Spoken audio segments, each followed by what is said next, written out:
Hello, welcome to Maximum Power video. I'm Paul. Today, first video in about a week, so thank you for everyone who's watched our videos over the last fortnight, because I know I've put quite a few different things up, Super Nintendo chat, game pickups and things like that. It's been great reading comments, having a bit of a chat about them.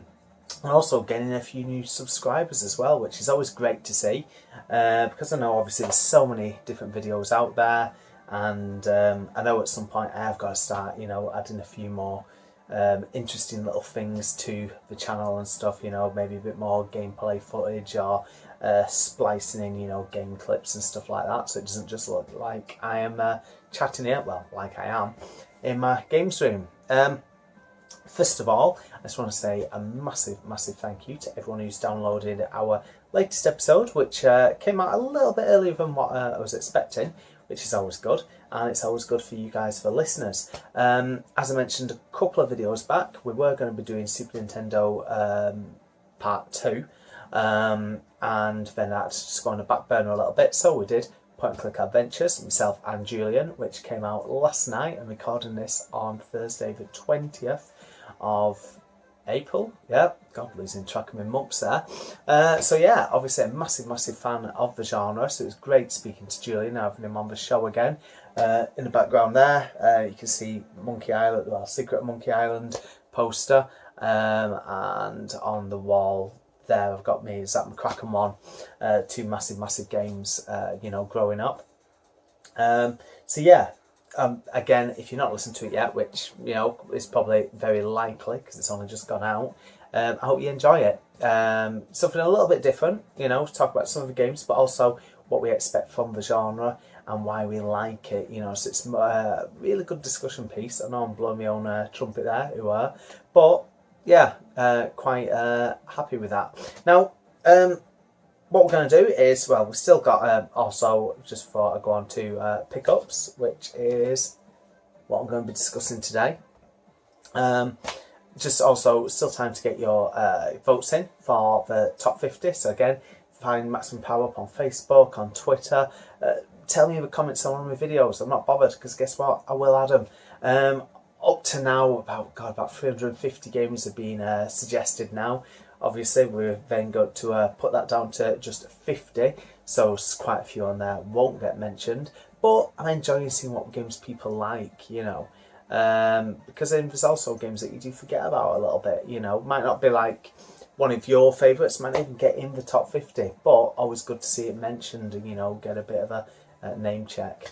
Anyway, so without further ado, for anyone who follows me or Maximum Power Up on Twitter and Facebook, I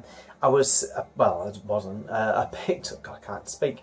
I bought R-Type 3, which is a game I needed in the Super Play Top 100 from CEX probably about 3 weeks ago, and it was absolutely battered. Now, it was cart only for 45 quid, so it was a really good price, but my God, it was absolutely goosed. And you just wouldn't want it in your collection, label hanging off and everything like that. So basically what I did was I took it back to store, got a refund, and had the voucher to use. Now, I had, decision to make. I could either put a bit more money towards it, because with CEX, anyone who buys on there, the good thing is you add up to 10 items and they only charge you £2.50 postage in total. So really good. But if you're only buying one thing, you've got the price of your item and the £2.50 on top. So when I was looking at Super Pro Protector, I didn't know what condition it would be in, so I thought I'm not risking £57.50 where I could probably get it, a few quid more,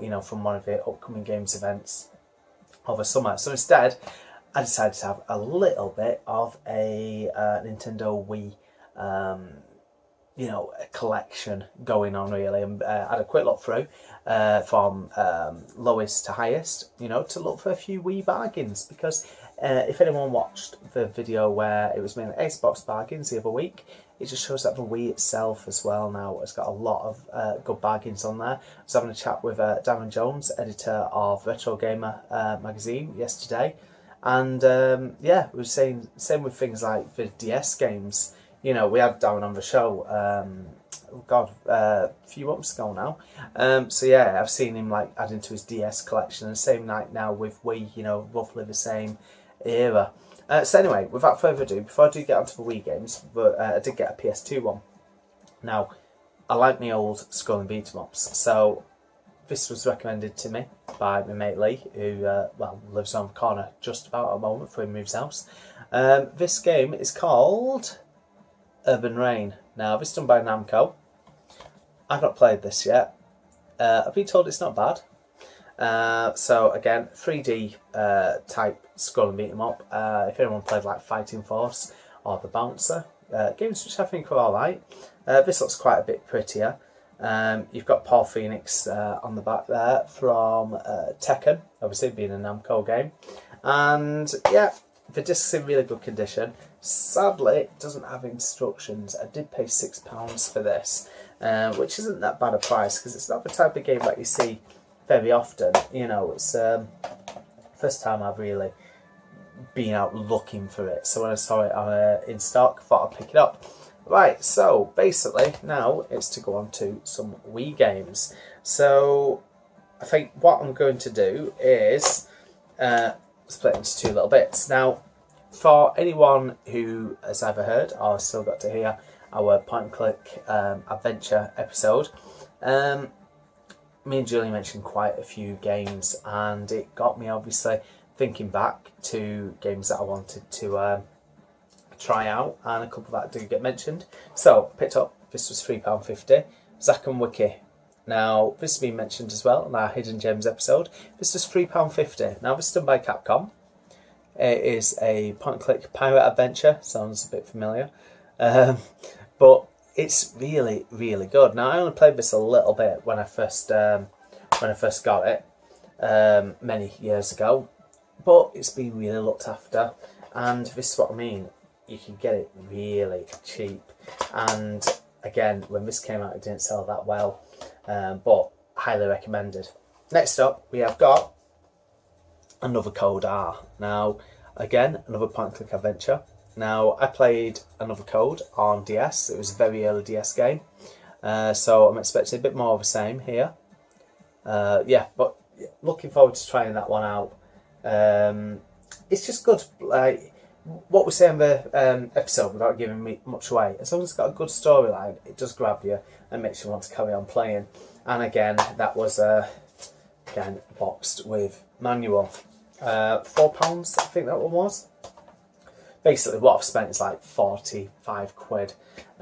So it was like, instead of getting a R-Type 3, I've got all these. And then the other one is Sam & Max Season 1, done by Telltale Games. Now, I have not really been a fan of Sam & Max, much to Julian's annoyance and disappointment, really. So I thought for £2.50, I'm going to try it out.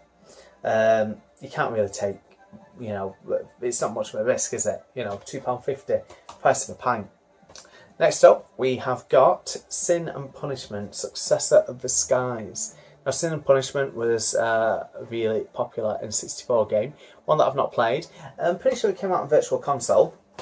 And then with this one, sort of like sequel, I don't know if it's a proper full-on sequel, but it's not a game I ever played or have even seen before. So there we are, we have got a box with instructions.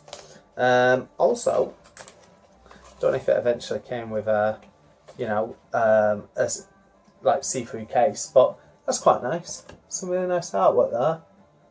You know, something a bit different. Obviously, you can't really notice it though when it's just in a normal Wii white case. But yeah, nice to see that. So I think this one was £12. I think it was. I can't remember if it tells me the price. £12. Yeah, so not too bad. Don't know what to expect. You can use like all sorts of controllers for it. You can use the GameCube pad as well. But I just feel like something like that might become quite scarce, and if it is a good game, it's worth picking up. Next up, we have got some RPG action. We have got Tales Symphonia, Dawn of a New World. So, Tales Symphonia, a game that I had on the GameCube ages ago. back when I had my GameCube the first time. Again, anyone who listens to the show knows that I like my RPGs. So I thought, well, okay, give it a try. Now it says it's up to 4 players as well. The awarded RPG, award-winning maybe, RPG is back for the first time on Wii. So it sounds okay, you know. I just feel like any RPGs for like roughly a tenner are worth picking up and giving a try, because you always get your 10 penny titles, but stuff like that you don't see all the time. Next up, we have got this game. Now, this was, I think, only about 75p. It's a game by Konami called Elodies. Now, again, this is quite an early Wii release, because I do remember getting it, but I hardly played it when I originally had a Wii. Again, I can't really say much about this at all.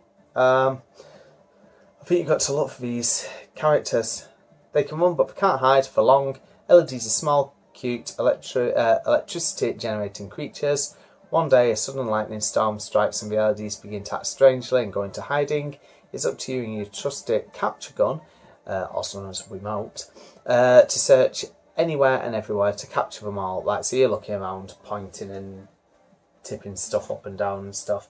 But yeah, I thought 75p, you know, it's next to nothing. You know, it's like you could spend more on a bar of chocolate. That sounds absolutely ridiculous. I seem to remember it getting okay reviews. And then the last Wii game I've got another game on its way. I'm not going to do a separate video for it. A game called Wing Island. Again, an early Wii release, and again that was another 75p. So this is what I mean. Like, Wii games are 75p. It really is the time to be getting them. But the other one I got is by Rising Star Games, who I can't think of any other titles off the top of my head, but it's called Little King's Story. Why do I keep thinking it's called Little King's Quest? I was going to think King Quest. Anyway, right, so looks a bit more of a, is it real-time strategy type game? King Karobo unite with 7 kingdoms and turn his sleepy little hamlet into the greatest kingdom ever. So yeah, it's a bit of a life simulation, real-time strategy game. Mixture of adventure genres as well. So I really like things like Harvest Moon and Animal Crossing and stuff like that. As mentioned, I own them in my collection. Just quickly while I'm right next to it. There we go, there's Animal Crossing. Something that I've always liked. Well, I know I've never played the N64 version, but I absolutely loved it on GameCube and Harvest Moon. But yeah, you know, not bad games at all though. So quite looking forward to Little King's Story, and I think it was only about £2.50. So basically, those games and Wing Island still to come came to, I think, £44.50 in total, so not bad. Last up, we have got a magazine. Now, I've not bought any magazines for probably about a month, which is quite good for me, you know. I'm always on the lookout for other ones, so I was happy to get this, because I've not had an issue of this for absolutely ages. People of a certain age, notably my age, because I was at primary school when this came out, and for sure of high school, Games X. I have mentioned Games X before. This is the only weekly magazine that was out around this time, 75p every Thursday, and this was issue 40, so it only lasted 48 issues. So I'm just zooming in far too much. It's almost like Wayne's World Extreme Close-Up. There we are, other dated references are available. So basically with Games X, it was a multi-format magazine. I was so excited to get this because it was pocket money price. You know, like, at the time I had my Atari ST, and you could get ST magazines for about £3, you know, with a cover disc, sometimes £3.50. So Games X every week was next to nothing. That could be a reason why it didn't last very long either. And this is just before those 99p has started hitting the shelves, you know, your GB Action, your SNES Action and stuff like that, you know, which faded away quite quickly. Again, done by Europress, so there's a bit of a theme forming there. But anyway, so I'm not really going to show too much of this. We've just got basically some news on the Las Vegas entertainment show. There we are, we've got a bit of wrestling news down at the bottom. Who is it showing? It's showing Hulk Hogan and the Honky Tonk Man. Yeah. So again, shows you how old this is. Now, around this time, so this is, yeah, started in 1992 really, you've obviously got the consoles starting to come to the market a lot more. So it's not just the 8-bit and 16-bit computers. You've also, you know, got things like the Mega Drive on there, Mega CD with a couple of reviews as well, and you've also got a couple of Super Nintendo reviews. So it was just showing also like how the industry was changing. You know, the 16-bit consoles were becoming more popular. So all I'm going to quickly do is just show one or two little bits. We've just got the charts there. Just what we always did was the all formats chart, and then Atari ST, Amiga, and things like that. All formats chart, WWF WrestleMania, Disney's Excellent Adventures, and then Bart vs. the Space Mutants.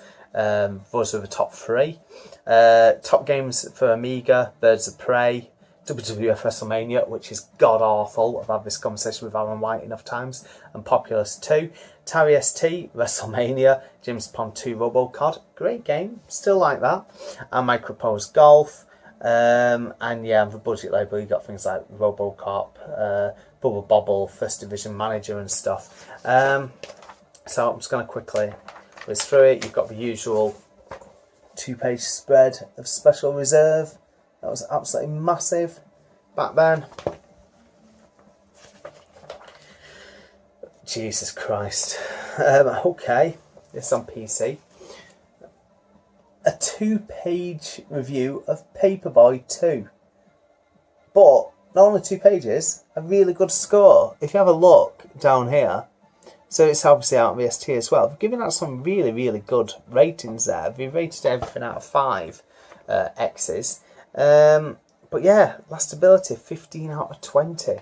That's really surprising, you know. Let's have a quick look, just see if there's anything else that's just jumping out that, you know, people are going to remember. Okay, we've got like things like the console pages, you know, we gave it its own little section. So I don't know if there's nothing really that's jumping out too much there. We've got Home Alone on the Super Nintendo, a game which I've ripped into so many times on here. They're giving that 2 out of 5, you know, really, really poor reviews and ratings. And then what else have we got? Okay, we've got, God, I can't believe it cost this much. Bit of a review there for the Mega CD. And that cost £300. You know, fair enough, it came with, a lot of people came with, was it Cobra Command and Road Avenger? And then you had the Mega Drive, you know, conversions just with the enhanced music, you know, your Streets of Rage and stuff like that. Soulface, I think that was one as well. But yeah, God, that just sounds crazy, 300 quid. And then the other one, and this is quite a interesting review, we've got, just basically turn that round, Final Fantasy II review. And again, back then I would not have paid attention to that at all, because I wasn't really into like RPGs. I like Dungeon Master and I've Beholder, but we're giving that 4.5 out of 5, so really, really good good review for that, definitely. Then next to it there, we've also got like a mail order company. So we've got Game Boy, 70 quid, Game Gear, 100 quid, Super Famicom, including Mario 4, so Super Mario World, £200. Don't know if that's a complete and utter... Oh, that's over in Eccles, near me in Manchester. A place called Topsoft. Never ever went, you know. And I'll just basically hurry this up and whiz through it. Another quite a big one here, 2 pages. Okay, WizKid Games. Loads and loads of stuff listed there. Things jumping out, so you've got UK and USA Mega Drive games. Japanese Mega Drive game, 129 quid. I'll get a UK Mega Drive game, also 129 quid. 8-bit converter, £29. You've basically got Game Boy systems, 69 quid. Let's have a look at Super Nintendo. Super NES with SCART, £200. And then all the titles seem to be £40–45. You know, there's about 20 odd titles listed there, so that's not too bad. Then we have got, well, Seventh Guest, as it eventually became known. They've just called it Guest. A game I've not actually got much of experience with, so I can't really comment too much. Then we've got a game called Steg the Slug. Again, one of your typical platformers of the time. I think done by Codemasters, I think it was. Then we've got 2-page preview for Desert Strike, which is still an absolutely fantastic game. Love the Amiga version, you know, over Super Nintendo one. Not Amiga, sorry, the Mega Drive version.